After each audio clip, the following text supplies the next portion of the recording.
Hey guys, this is volume 6 of the weak side control and attack instructional. Go watch the other sections first, because then you'll understand what we're talking about. But we're talking about moving from the weak side to the crucifix. Yes, and this is a niche movement. I'm not going to pretend like this is going to be part of your A game. Although if your A game is the crucifix, you may choose to take it here if you have more experience. But there are going to be a few scenarios, particularly, and you know, for all of my enemies in PC land, there's no way around this. If you're a big fat guy, sometimes you're going to be able to pop people's legs off of you in the back control in a way that makes the domination of the hip and the weak side a little difficult. So I want you to channel your inner... Yeah. And Buddha belly. Okay. I was going to say channel your inner American, but that's not going to cut it. So I got myself here. I trapped the arm through the sequence that we went over earlier. And this foot here that's hooking the hip, again, if you, I lost it. Or I'm just choosing to go to the crucifix, so I'm going to remove my foot and I have to start to tuck it in. Now, if I'm choosing the crucifix, this can be a little bit tricky because if our partner is heavy enough, getting him to move off of our leg, it's not up to me. He kind of has to choose. So I have to start to withdraw my leg while he's trying to go in that direction. When he does, I've already got usually the Kimura control here. I'm going to switch to the motorcycle grip on the edge of the hand, and I need to reach through here and grab your wrist. For the method that we're talking about today, just holding the arm here is not going to be good enough. We're using kind of a version 2.0 of the crucifix, which involves controlling the wrist and putting the bend of our partner's elbow, against my ankle and the bottom of my shin, almost like I'm trying to do a bicep slicer. Don't bother with the submission here, it's unlikely to work.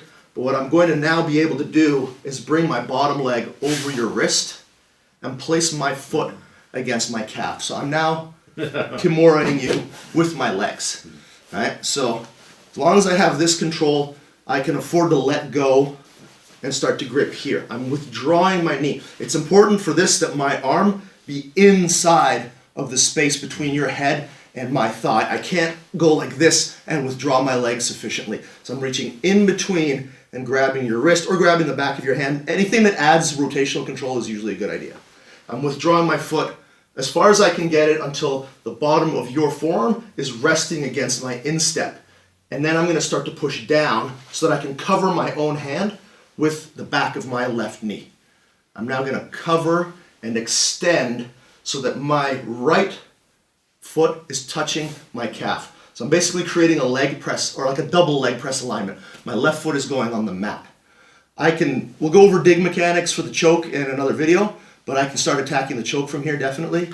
I can return to some kind of Kimura control or double motorcycle grip. And then my goal, as far as the finish is concerned, is to stay close to you with my shoulders and my chest and start moving my hips away and I'm just going to let you out of this so I can demonstrate the hip movement here. As I scoot my hip away, I'm trying to rotate my right hip, the top hip, up and withdraw my left hip. So I'm imparting a Kimura style rotation to your arm.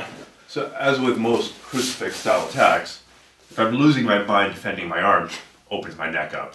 Absolutely. If I'm totally defending my neck, opens my arm up. It's a frying pan and fire type of situation. Yeah, exactly. So we're going to cover the chokes from there. We're going to cover chokes from there and from all of the different weak side back attack options in our final volume. But this is just, it's a good option, and it just gave me an opportunity to teach this like 2.0 version crucifix, which I haven't really seen demonstrated at this point, so I was just hoping to add some value to people. Sure. Let's show it one more time from a different angle, please, Rob. Yeah.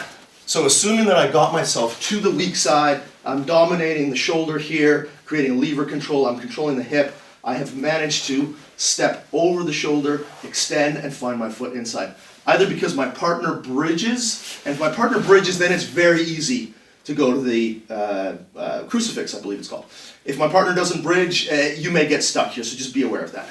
Now, my hand is coming in between my leg and my partner's neck. I've transitioned from the Kimura grip to the single motorcycle grip, ideally more on the hand, and I'm gripping the hand, withdrawing my foot. So usually you're going to be pretty deep, almost knee deep under the forearm. So make sure that your hand goes in between and you withdraw to the ankle. Scoot your hips as much as is necessary to place your thigh in your partner's armpit.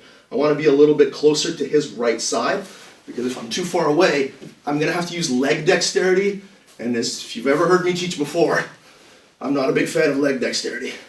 Not that it's bad, but you shouldn't base your game on it. Control the wrist, scoot down, bring your left leg. Again, this isn't a big leg dexterity movement. I'm just bringing my knee towards me, controlling your wrist with a frame with my right arm, and then placing, in a very natural leg press type movement, the back of my knee over your wrist, and I'm connecting my foot, my right foot to my calf, placing my left foot on the mat to derive base. I start scooting as slowly as I can, bringing both my knees towards the ground and lifting and rotating my butt. And that should get you the tap on the leg Kimura. I hope you like that. It's actually part of a larger series called the Weak Side Back Attacks series, or the Weak Side Back Attack module, which Rob put together for my viewers and for the big wide world. You can grab the entire module for free by going to grapplers.com/masterapp, download that for your iPhone or your Android phone, and then open up the BJJ Formula. Within that BJJ Formula, you'll find all of the videos in Rob's Weak Side Back Attack series. Rob, what are they going to get in the Weak Side Back Attack series? Well, you're going to get how to control the weak side, understanding and recognizing what the weak side is, what the mechanics are for controlling it. You're going to see some rear naked choke, gi choke style attacks. You're going to see some Kimura style attacks, transitioning to the armbar. And you're going to see some rear triangle attacks, which are a real strong point of the weak side back attack system. Awesome. Grapplers.com/masterapp. That's free. Download it. That's free. Open up the BJJ Formula module. That's free. And check out the entire free Weak Side Back Attacks series that's within there. And while we're on the topic of free, I have a free visiting student program at my academy, Island Top Team, which is on beautiful Vancouver Island in British Columbia, Canada. You can come and train for free for a week. You can stay for free for a week. Just give me a lot of heads up, because we're booked quite a ways into the future. But if you're Go to islandtopteam.com. Yeah, islandtopteam.com. I'm on Instagram if you gotta hit me up on social media. And go ahead. Yeah, Island Top Team on Instagram. Send me an email and we'll make it happen.